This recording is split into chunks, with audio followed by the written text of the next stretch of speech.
خال یروشلم۔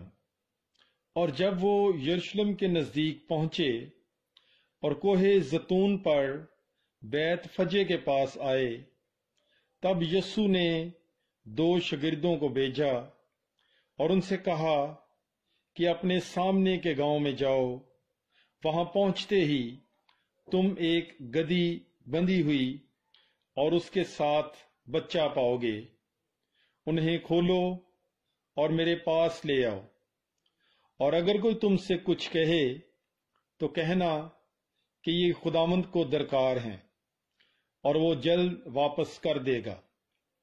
یہ اس لیے ہوا کہ جو نبی کی معرفت کہا گیا تھا وہ پورا ہو کہ بیٹی صہیون سے کہو کہ دیکھ تیرا بادشاہ تیرے پاس آتا ہے، وہ حلیم ہے اور گدھے پر سوار ہے، یعنی بچے بلکہ لدو بچے پر۔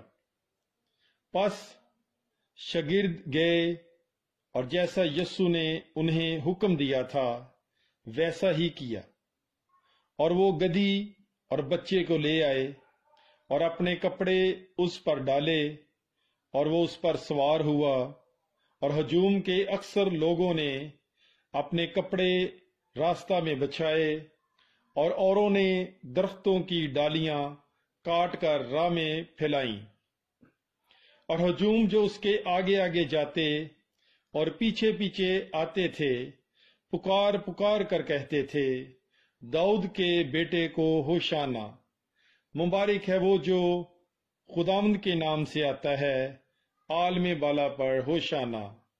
اور جب وہ یروشلم میں داخل ہوا تو سارے شہر میں ہلچل پڑ گئی، اور لوگ کہنے لگے کہ یہ کون ہے؟ اور ہجوم نے کہا کہ یہ جلیل کے ناصرت کا نبی یسوع ہے۔ آمین۔ پاک کلام کے پڑھے اور سنے جانے پر خداوند کی برکت ہو۔ خدا کا شکر ہو۔